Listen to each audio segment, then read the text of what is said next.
It's about the spotlight on Edo State governance journey under Governor Monday Okpebolo.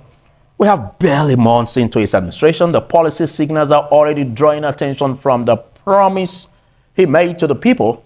Of course, focus governance to the decisive steps of banning private revenue collectors.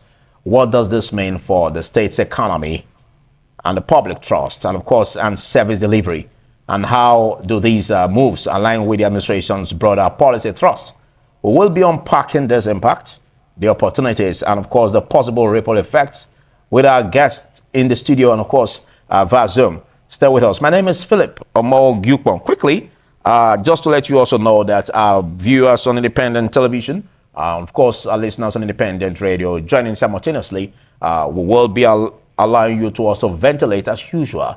It's all about you in order to shape the policies of the government and how it can better the lots of the people. All right. So we're looking towards betting the liberal democracy. That's what Nigeria has been up to all this time around. But are we getting it right? And how do we situate that, rightly in Edo State? Joining me in the studio, I have Comrade Agatise Raphael, a civil society activist. Good to have you join.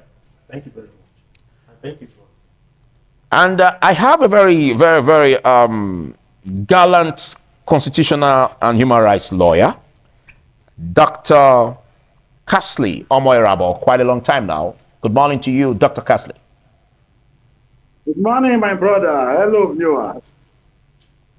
Thank you. Well, let's quickly look at the policy thrust. It's been months into the governor, Senator Monday Okpebolo's administration as the governor of Edo State, and there's been ripples effect about how people perceive of his policy thrust. And by now, there should be, a signal, or basically there should be, a very tangible feeling of what these policy thrusts are all about. So can you please let us know, how do you see the policy thrust of Senator Monday Okpebolo as the governor of Edo State? All right, thank you very much. First, I want to say the governor has in office in November, precisely. And of course, we know the court issues that were on ground for a couple of months. But as long as the court issues were on ground, we also discovered that the governor, Senator Monday Okpebolo, did not relent his efforts in doing what he's supposed to do for the people of the state. As a matter of fact, when he assumed office, right from when he was given the mandate, he actually hit the ground running from the very first day. So we have seen so many things that he has done from November in date. And so when we are talking about tangible projects or tangible policies, I think even the opposition of recent have been forced to actually buy into the idea that the man is working. So sometimes you give kudos to those who are working. So many persons have seen his handwork, we have seen his policies being materialized, and we have discovered that it's not all about big English, big grammar. He has been able to translate governance to the people. I think the people are happy with whatever he's doing in the state. Okay. Thank you very much. Let's get to you, our human rights lawyer, Kasley. Well, I don't know how you perceive of the governor's style of administration, but can you tell us what you see as his style of administration? And of course, the policy thrusts, what can you say about that of Senator Monday Okpebolo? I must say, in all sincerity, as a person, I see myself as a person, and the citizen of this state in Nigeria. We have never had this so.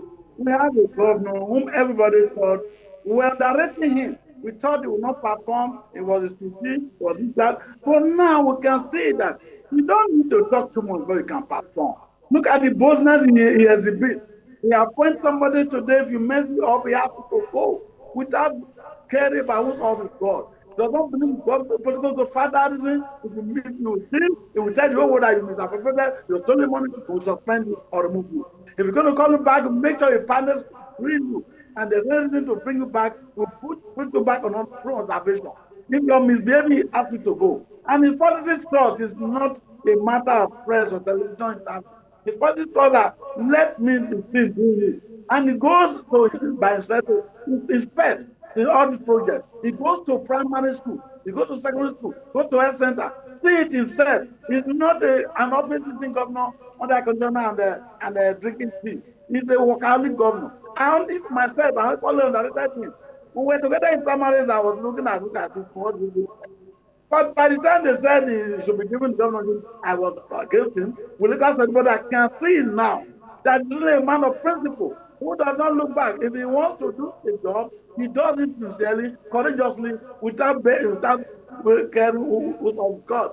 I remember the last time I saw him, he was telling people, if you are recommended by a political godfather, and that's why you will not take it personally, I ask you out. And I showed you the way out. I never knew how this boldness. I wonder where the talent have been. He has been in all these years. He has the talent, he has the boldness, he has the intelligence, and of course, he's applying the law very well. Imagine who would think that if we remove tax for people, collecting money anyhow, the market, the traders, the local farmers, Almighty Agbero, he doesn't care. He's a moving play. Either you jump in or you get out. And I think he's doing very well, marvelously well. That's what I can say about Mondo. Okay, but you still have the floor because I want you to ventilate the way Yes. the viewers will basically want you to practically ventilate. Now, what do you see as Yes. the priorities of Like Senator Mondo I Okpebholo said, as the governor of Edo State in meeting the needs of the okay, people? like, And like what I said, needs of the people has he met so far in governance? okay, like I said, as a governor, we have 3 senatorial districts. Edo stands on the tripod town. And people have their own interest to satisfy. Like most people are not happy that appointments are not being done so well in Edo Central, where it comes from. That's not how wise he is. He did not come there to say, I'm for my people, and let me do like this, let me do that. He's looking out courageously and we take them to fish out the best brain he can use without anybody coming to steal from the party money and bring him to the surface. He's looking out diligently for those who can perform, not those who have been on for years making noise. And you see that most of his appointments are not those who were there before. He doesn't even care whether you voted for him, whether you campaign for him. He's really using courage. And I see him as somebody who will deliver.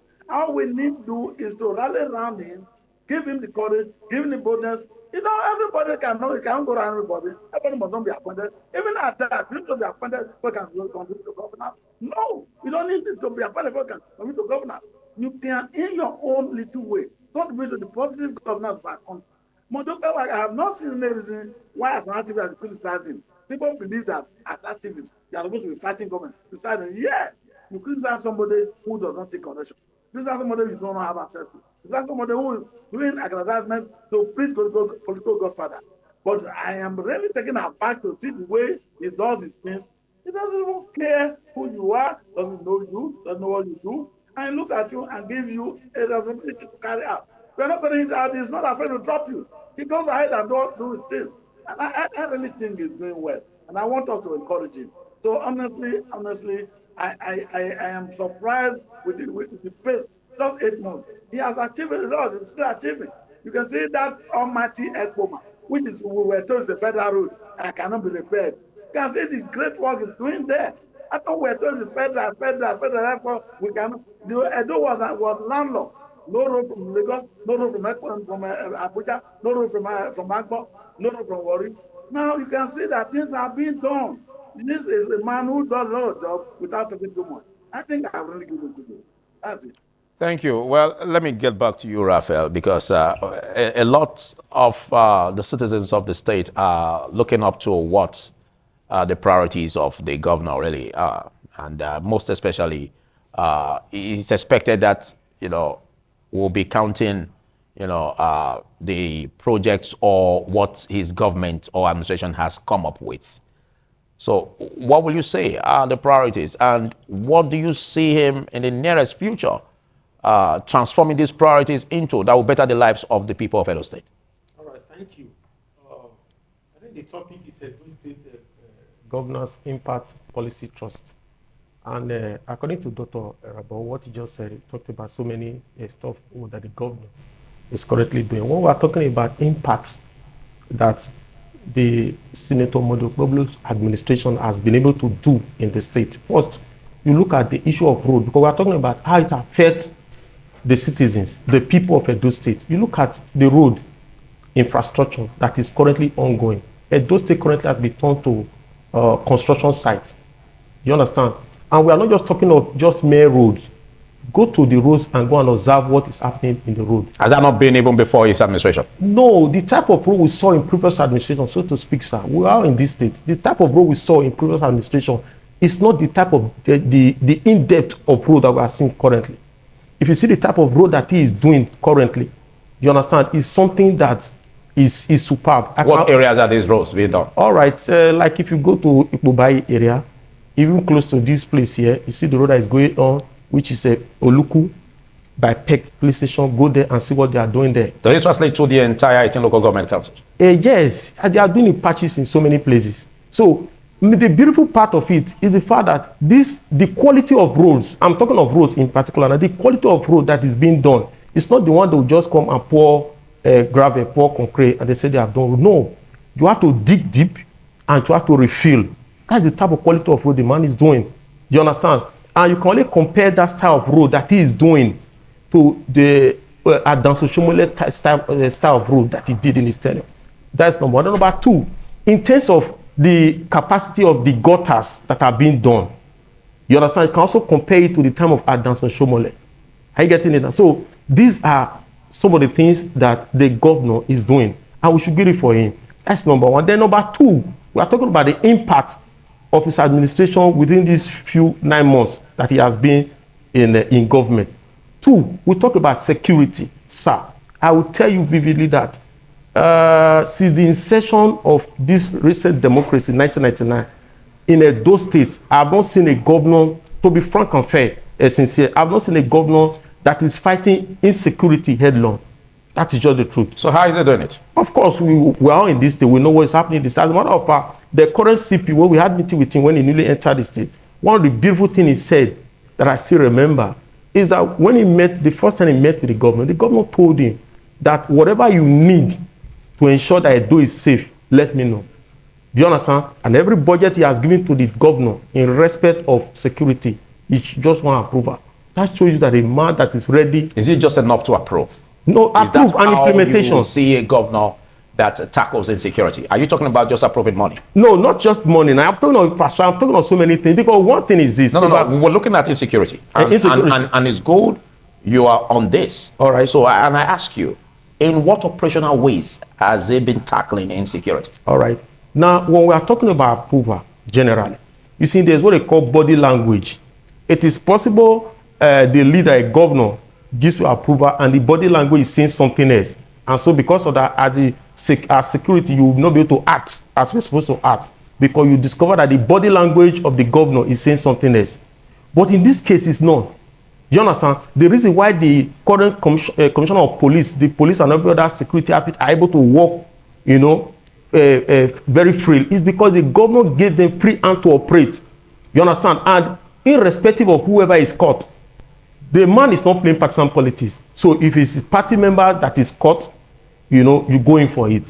That is just the truth. And that is the reason why, security-wise, the state is actually beef up as far as security-wise is concerned. Okay, we're going to be delving deeper. And I think I still have you, our human rights lawyer, Kasley Rabo. Now, a lot has been said about accountability in governance. And for us to get it right in governance, we want to see a governor or the administration of the government that will work towards making sure that it's transparent in its policies, and of course, even revenue collection, the IGRO of the state. Some are scared about the project, most especially as we have the issue of the flyover project being constructed at Ramat Access. But we're going to be continuing from this point after the short break. Do stay. Break, we are opportune to be joined by another analyst who is a development economist, Destiny Owabo. Big thanks for coming. Thank you for having me. Good morning. All right, before I get to you, Kasley, let's give you a welcome pack as regards what is happening, in the administration of Senator Mondo Okpebholo as the governor of Edo State. Yeah. I don't know what your perceptions are like, because it's expected that as a governor, a democratically elected governor, there should be some perception or some sense of accountability and transparency. I don't know how you feel about the projects embarked upon, most especially the one at Ramat Access. Some are asking questions. How much is it worth? What's the costing? Do you see challenges in this regard as regards accountability under Senator Mondo Kwabio's administration? I think for when there's a change in regime, there's usually some flip-flop at the beginning for political reasons. Okay. But for assessing the governor's performance and his actions, just about a year into the program, Yeah. one needs to look at before the program. Now, because government is a system, it requires a structural approach to solution, to decision making. And so the questions we should be asking is, before a project that we got billions of naira is embarked on, even in any corporate organization, there has to be a strong feasibility plan. There has to be a structural system designed for funding, technical feasibility of the project, and the length of time it will take, and the total value of that project to the society, giving all competing other projects. Because the way you assess public investment has to do with what is the impact it will have on the people. Exactly. And you have to also compare alternative investment outlets where you are going to deploy that resources in a way that gives maximum social benefit. Now, it's on the basis of such planning and feasibility assessment that will decide what is right for government to invest in and what is not right for government to invest in. Yeah. So it's usually not basically a political decision every time. There's some economics of it, feasibility, technically and otherwise. So when we want to assess this government, the question is, what was the template? What was the blueprint by which we are assessing this government? Was there a manifesto, a set of driven documents by which you are going to assess this government, on the direction it is going to? Because you can't assess something you don't understand. If I set out on a journey and I told you I was going somewhere, then anywhere that I go is it, right? Yeah. But if I told you I was going to Lagos and then I take a bus going to Akure, then you are going to question that from the very beginning. So I don't know how to assess a government that does not have a plan, clearly written out plan, a blueprint of where it is going, what it wants to achieve, where it's going to get resources to achieve it, and so that we can have a direction by which all of us, watchers, citizens, political analysts, business analysts, are able to see through that document and be able to mirror what the government is doing with the document, because you can't compare something against what does not exist. So I think that's the first question we must establish first. What is the plan of the government? Oh, well, I think we'll go over to you, Casley. We look at all of this as regards what the Senator Mondo Kwabio's administration is all about. Can you please put some words up as regards the plan? Thank you so much. You see, I have been in politics for almost 40 years. And each time I offer myself for election, I have a template. I know what I think is wrong in government. I know what is wrong in the polity. I know what my people want because I am among the people. I was born and brought up in the village. I know what is lacking there. I grew up in a society, school there, and I'm still part of the society. Because of that, when anybody is actually aspiring to leadership, we must be able to bring out what is called the manifest. That is this what I will do if I'm elected. So Opevo did this in his campaign. As at that time, Opevo were very skeptical because, like I said earlier, we underrated him. Now we thought we had not been born when he made done the father's life over in the Cuba. People were asking, where is the body? Where is the temple? Who are the board of temple? What are the temple for? Why did they arrive at that? I was among the technical people too. But you say that when you have a plan before you are sworn in, you do the plan. Assuming, for example, when I complained with the Senate, people that were around me, I knew they weren't going to do that. Because most of them were in terms, how much you come, how much you try. Oh, my government want to see you. How much you want, go give them. And you do your thing. They won't work with you. And those people that will manage and say, oh, I get some money, what do I have to do it? I know that these are people who are trust people who have interest in who are asked. So people have a template, and you want when we are saying what we play. Are we looking for the final result, or we are looking for the plans? If at the end of the day that flyover become a reality and workable, are you still going to question about how what was the plan? Most of these plans, when leaked, have been abused. People who were supposed to step in and begin to put money, people begin to misbehave. Most of these things are classified documents, classified facts. If you establish it so, you publish so much, people will abuse it. They will bring it to the. Okay, like I said before, let's look at what he's doing now. Initially, people thought they were not going to be doing anything. Insecurity. They have causes in the state now, killing and dying every day. And the front part, upper. I wish we hearing it now. He has taken the people by the horn, arrest and death those people who were sacred cows in the previous government. And said to them, even his friends, those people helped him. He threatened to demolish their building. But the people begin to intervene. It's better to make a government party rather than demolish it. I don't know how well the human rights. They went to state I met to have don't destroy it, confiscate it, let it use for the plan. Then he listened. This embassy is the type of government that listens. It means that okay, no more demolition. Let them bend their way. So all the causes around the government don't say. And now he was talking about another flyover in Taplero. He was talking about other things that plan. This plan, let me tell you one thing about government. In the government, there's any standard thing. This other thing could bring it down. Remember the book written by Pastor cutting the tree. Within the government, where government want to bring down that government. Not everybody that the government that's a part of that government. They just want to look for a fault. What we say do these days, we are looking for grammatical error, not the governmental error. Can you imagine? And he does his things very perfectly well. Even the people that are working with him try to distract him, try to displace him, and he doesn't care. He's a Muslim. He put another person there. You like to say you were brought in by the king of the whole world, he doesn't listen to you. If you are not there to perform, then get out. So definitely he has a template. The template is not for public consumption, it is a result that the public consumption. And this might be the first time you see me supporting government who plan and think. If it changes tomorrow, I'll be the first to come to you and tell you that this will be. But right now, Okpebo is working. But what we need to do is not to look for his fault. We have to look for a way to support because it's just one man. He is not the deputy governor. He's not the commissioner for work. He's not the attorney general. He's not the SSP. All these people must cooperate and work with him to get a result for the benefit of the people of those things. And if we're talking of template, if there's no template, how does it start? Imagine, let me not refer to the situation that government for a year without commissioner. And it was against the law, against the constitution. And yet, these are people who plan when they were contesting for government for election. When I was contesting with him, I already had my plan that who would be commissioner.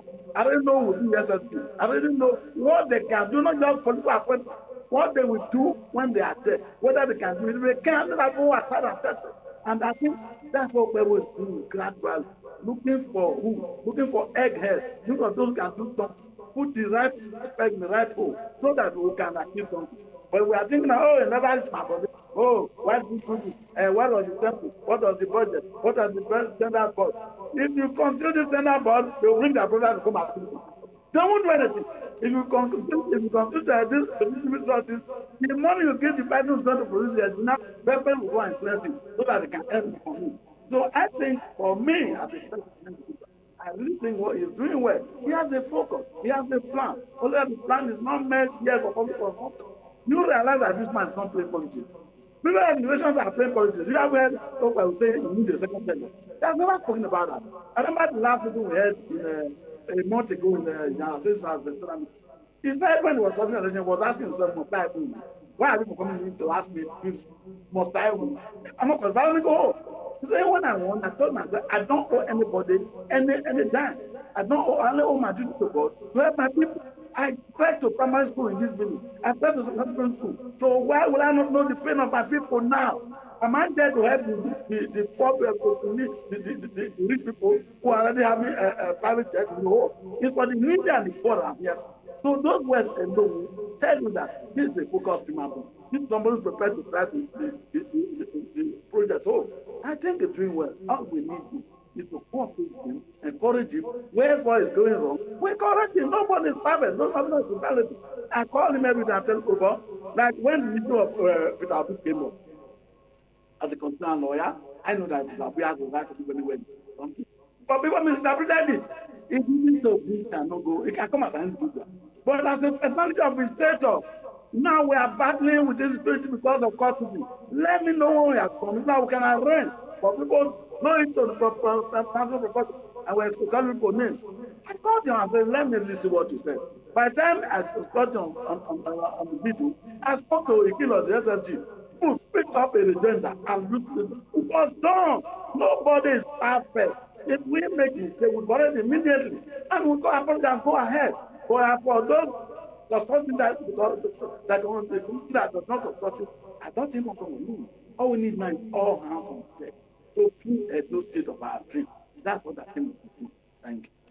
Well, I think I'll be asking you another question as regards the litigations that may be coming up as a result of, demolition of buildings linked to or associated with kidnapping and, of course, courtesy. But let me allow that to slide for now. Let's get back to the aspect of, looking at the political connection of the governor as regards the banning of private, collectors for the state government revenue.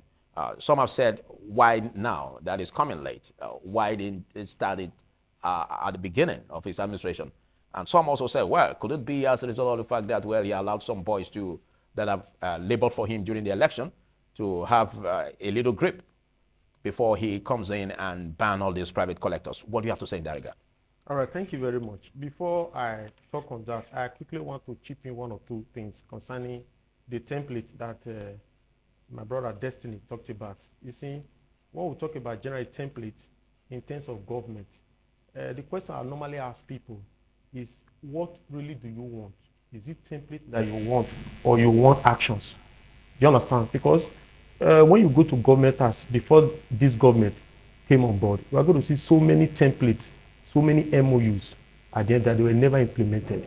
So the Edo people, I'm not sure what they need is template. What they need is action, not paperwork. As a matter of fact, if you are very used to the system, you are going to agree with me that if you are given power, because you're already used to the system, you know where to start from at every given point in time. For example, this Ugbowo road, for example, you ply this road almost on a daily basis. You understand? If you were to become the state governor, you know what to do to cure the, what is it called, the traffic. First is to carry out a feasibility study, which he's talking about. Yes. And that's a plan. Yes. Of course, the plan has been on ground. For you to start off flyover, the one you talked about, flyover, you don't just wake up one day and say you are starting flyover.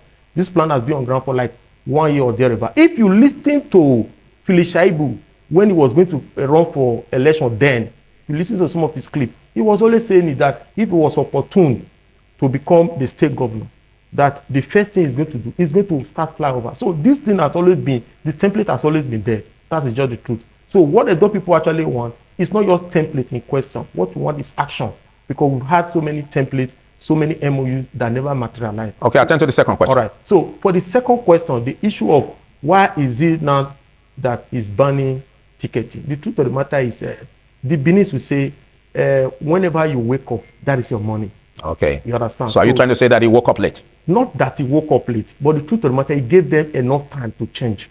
Remember, would that be as a result of political reasons? No, just to reward the boys. No, not for what really. they did for him during the election. No, not really. You need sometimes you give some persons some grace to see if they will change. Remember, there was a time at the expense of the people's patrimony.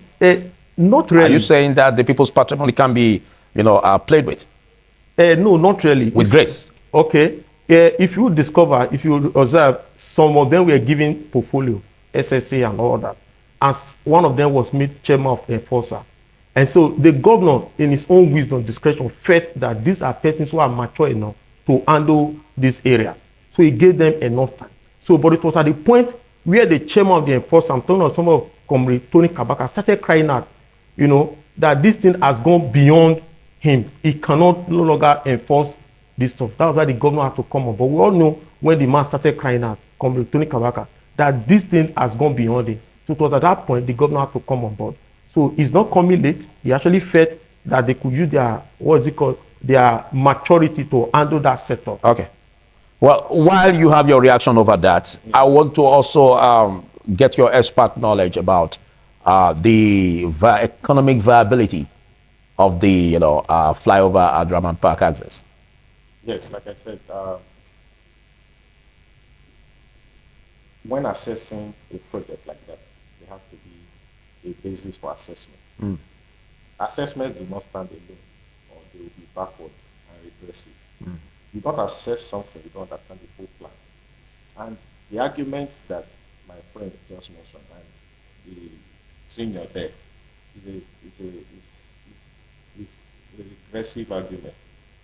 The reason is simple. The lack of implementation of a plan and the establishment of a plan are two different things. Now, if you say previous governments have plans that they did not implement, that's a wonderful argument. But to say that it is not planned the people want, what they want is implementation, is dodging the bullet. No, I don't think that's what they said. But maybe what you are looking for is to have this plan on a document, Yes. Physical copies. Yes, it is. But the governor basically has these plans. No. Must you document? I want to get to the point. There is a law, fiscal responsibility law. And the government is not a secret society. Government is a public trust. There's what we call accountability and transparency in government. You don't run a system of government on heuristics, on the man used the word classified. Government is not a classified institution. It's a public institution.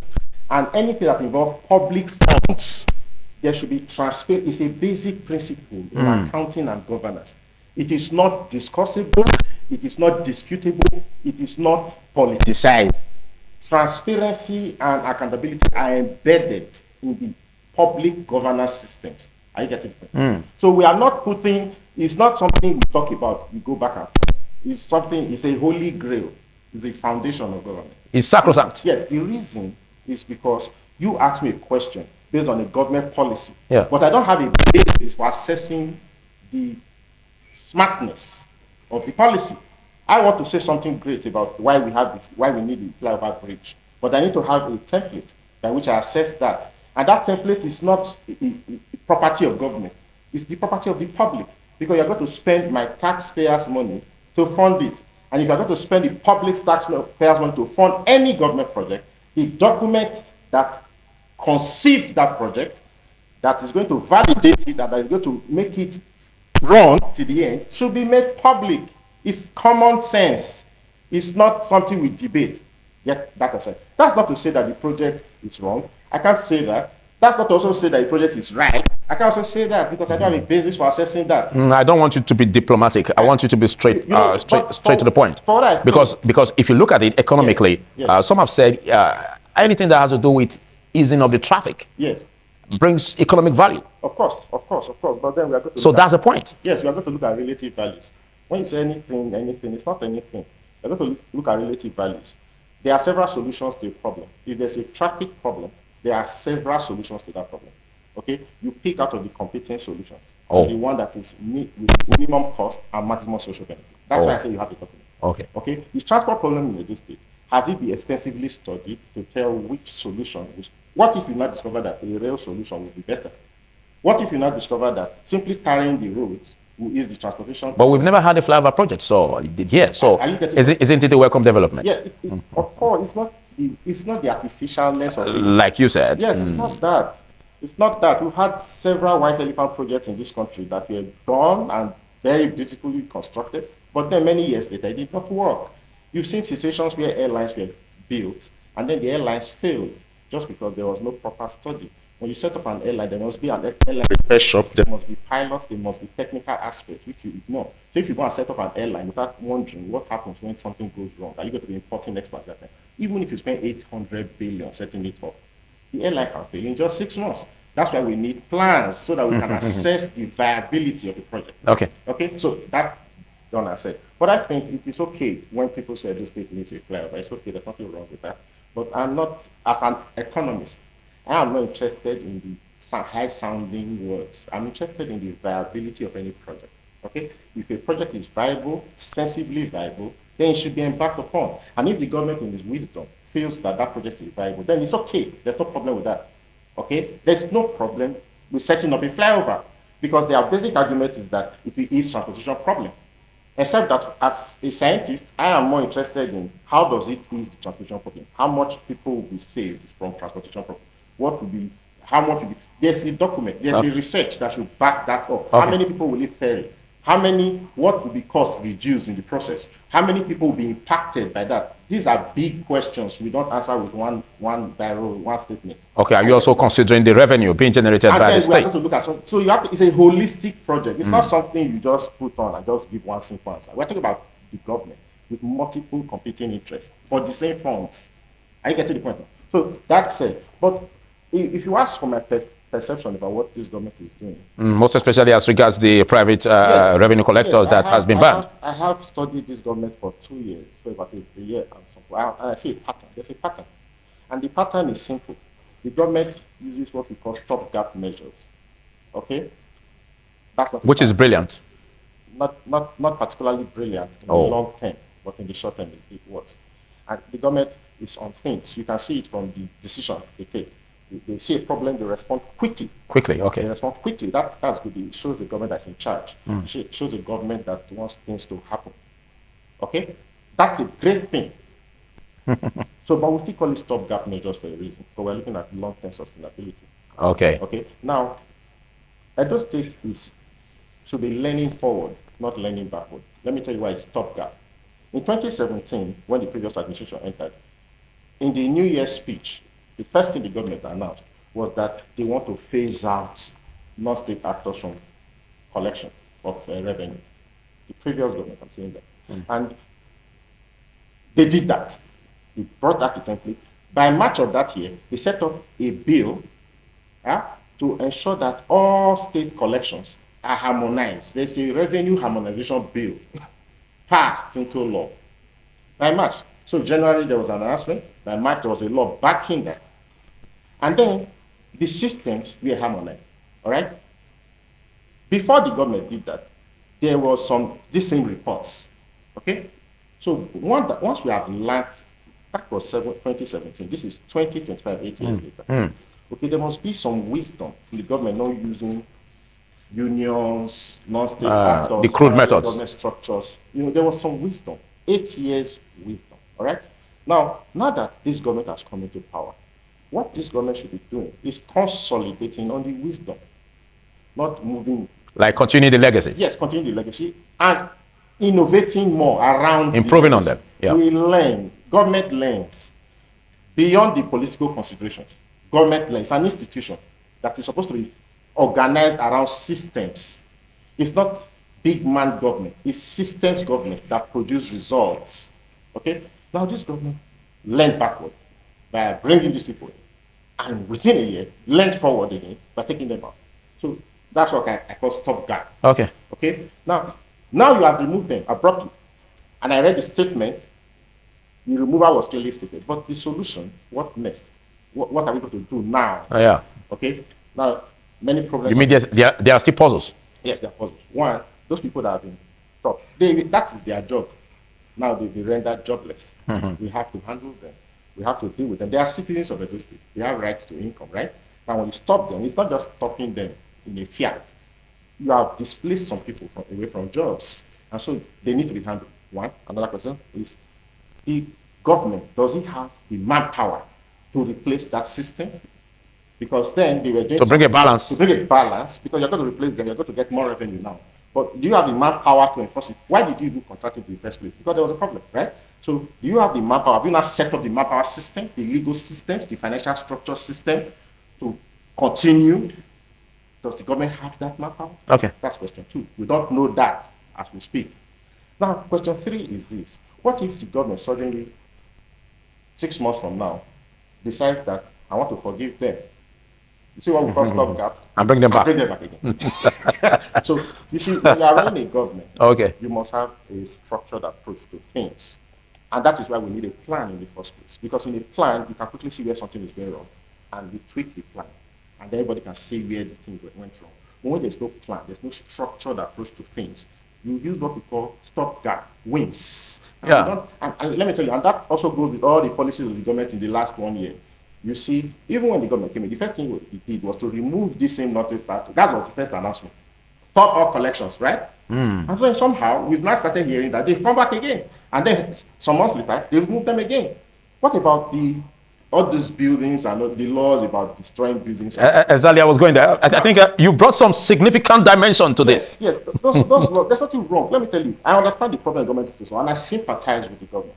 I sincerely understand. I feel, without equivocation, that the government means well.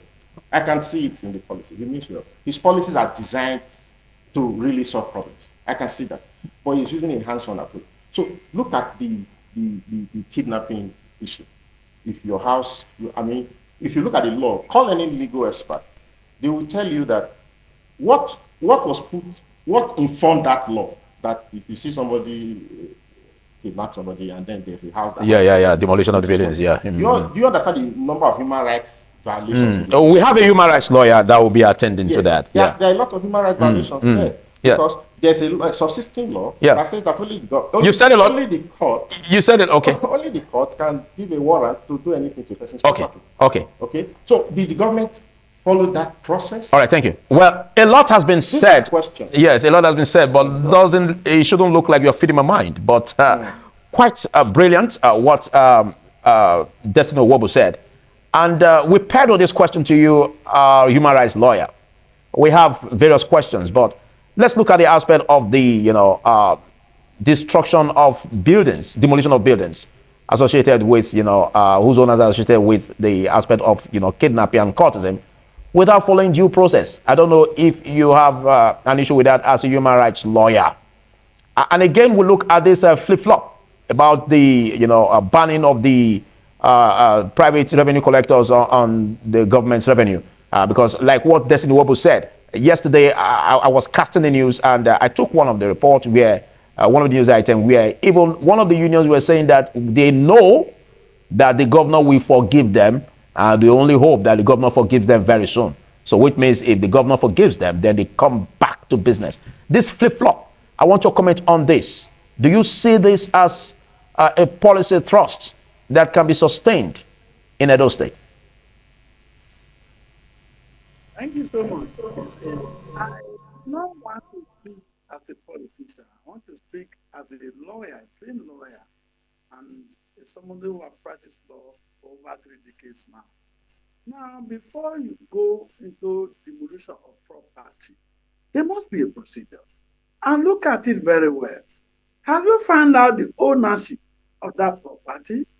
The land used at 1978 put all the lands, confide all the land in the hand of the governor of that state, in trust of the citizens or of the indigents of that state. And what you are given is not ownership, is a certificate to occupy it for 99 years. It's that certificate of occupancy will enable you to develop so that another person is believed that if you were matured enough to develop the property, you have more than 20. Then if you have another 99 years, you're going to live with 120, that should have been enough. If you are still alive, you may not be strong enough to want to develop again. Now, if you were given a certificate to occupy this land for 99 years, and the land is now being used, not for the public interest, but to form a nuisance and danger, not for the welfare of the citizen, but for the danger of the citizen. The government has a right, but the purpose of governance, salute as popular as suprema lex. The safety and the welfare of the people is the supreme law of government. If the government discovers, for whatever reason, that land is now being used to kill and maim and cause danger to the ordinary citizens, they have the right to intervene. But then, let us say, Admiral Morabo is briefed by the owner of that property. As a lawyer, I don't just prepare for myself. As I'm preparing my statement of claim, writ or summons, I'm preparing statement of defense because another lawyer will emerge from the other end. So, assuming I was the one who government said go and defend it, or I am the one now who is applying the template, what will I do? I've asked myself holistically. What you will be talking about is the compensation. Because if you want to fight the government for not allowing your building to stand there, they have a right, unfettered right to revoke your certificate of occupancy, either for violating public interest, which is the safety and welfare of the citizen, or for any other purposes. Now, but they cannot take your development without compensating for it. So if they have a defense of being used, nobody has investigated, no court has given that order. I will not tell you that you are right. That is the mistake I was saying just now, that when the governor gave an order, depending on the information he had, what was the landlord doing? Where was the attorney general? Where is the minister of justice? If when they gave the order that this building be demoled, we quickly intervene and it stopped. You to hold on. We have a caller. We have a caller. Let's take this caller quickly. Good morning, caller. Tell us your name and location and make your contribution. Good morning, my brother. This is USA on the line.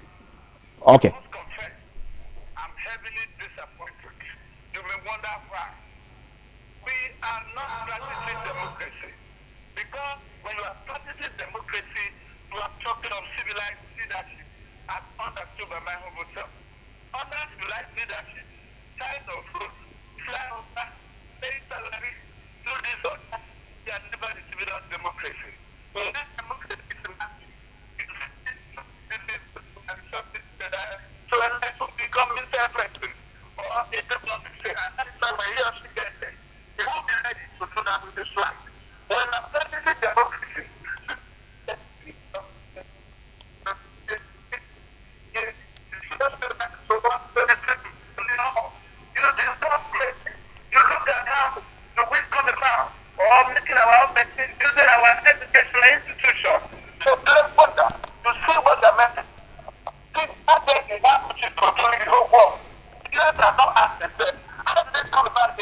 every day what we discuss on radio and television is becoming very, very funny. And as a citizen who understands what my country should have gotten if we understand the meaning of civilized democracy, should have been by now how we should be planning to join what? The Indians. Okay. To see how to do what? A lot of duty. So that at the end of the day, nobody will be discussing elementary issues on radio and television. However, I appreciate what the governor has done so far. Thank you. Let us go beyond this elementary and not finish democracy. Good morning and God bless. Thank you, Apostle Craig, for your contribution. Well, we should be getting another caller. The number is on the screen, 080-7 777-0300 is the number to call. Good morning, caller. Tell us your name and quickly make your contributions. Good morning, please. Your name? Go.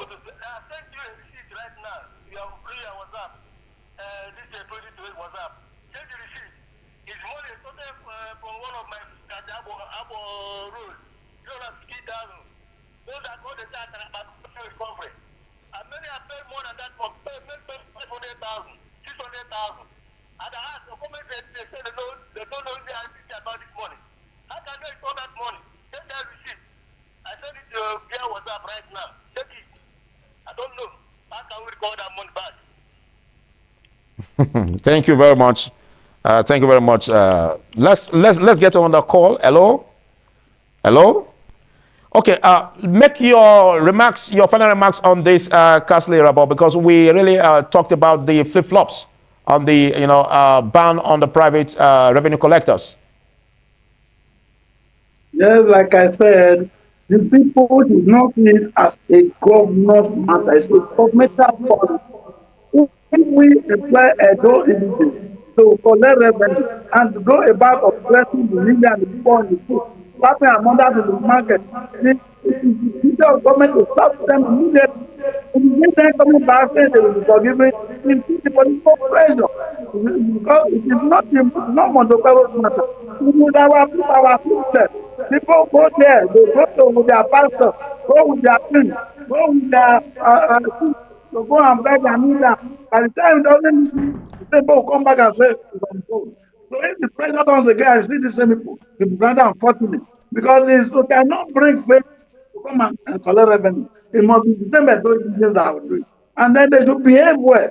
And for me, if you ask me, people collecting tax from a poor trader, a poor hairdresser is an oppression. There's no need for that. We should create revenue in our own life. we should pass the age of going to the street to start stopping people using their loan. I All don't right, believe thank in you. that at Thank all. you very much, So, Dr. Casley. Thank you very much. I think that's yes. your final remarks on this episode of Politics Today. Let's get you quickly in 1 minute. Make your comment. What's your name and location? Good morning, Philip. Good morning, please. In 1 minute, please. Your name and your location. I'm afraid we lost that call. Well, let's get your final remarks on this. Raphael. Okay, is it on the ticketing? On everything in 1 minute. I actually want to commend the state government for the boldness to stop this ticketing, because to tell you it's not easy. You understand? For you to, the boys that work for you during election, for you to tell them to go home, it's not easy. And like my brother here said, I also want to say that the Edo people will be disappointed at any time the governor said they should come back. He has forgiven them. So I am not seeing the governor as asking them to come back. Okay, thank you.